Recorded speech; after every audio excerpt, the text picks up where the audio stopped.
नमस्ते साथीहरू, हजुरहरूलाई मेरो च्यानल रेसिपिजको खजानामा स्वागत छ। आज म सबैलाई मनपर्ने आलु भुजियाको रेसिपी सेयर गर्न गइरहेको छु। रेसिपी मन परेमा च्यानललाई सब्स्क्राइब, लाइक, कमेन्ट साथै साथीभाइहरूमा सेयर पनि गरिदिनु होला। यसको लागि मैले आधी केजी जति मिडियम साइजको आलुलाई सफासँग धोएर पखालेर ल्याएको छु। फुराउनलाई 2टा रातो खुर्सानी, केही मेथीका दाना, थोरै बेसारको धुलो र स्वाद अनुसार नुन। सबभन्दा पहिला आलुलाई लाम्चो पारेर पातलो गरेर काट्ने, या मैले भिडियोमा देखाएको जस्तै।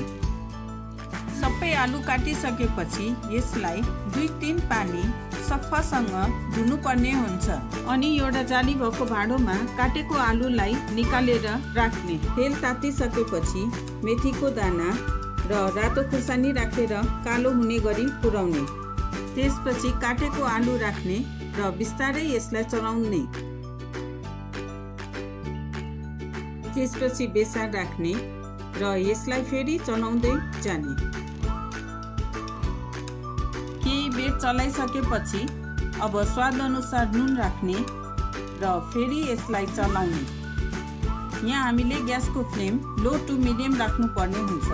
फेरि चलाएर छोपेर पकाउने 1 मिनेट जति। फेरि छोपेर केही बेर पकाउने। यति बेरसम्म हाम्रो आलु 50% जति पाकिसकेको हुन्छ। अब यसलाई नछोपिकन खुल्लामा पकाउने, तर बिचमा चलाउँदै जानुपर्छ।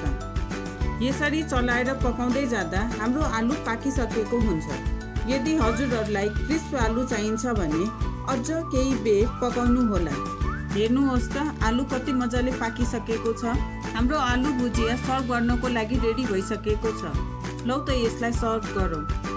भिडियोलाई अन्त्यसम्म हेरेर साथ दिनुभएकोमा धेरै धेरै धन्यवाद।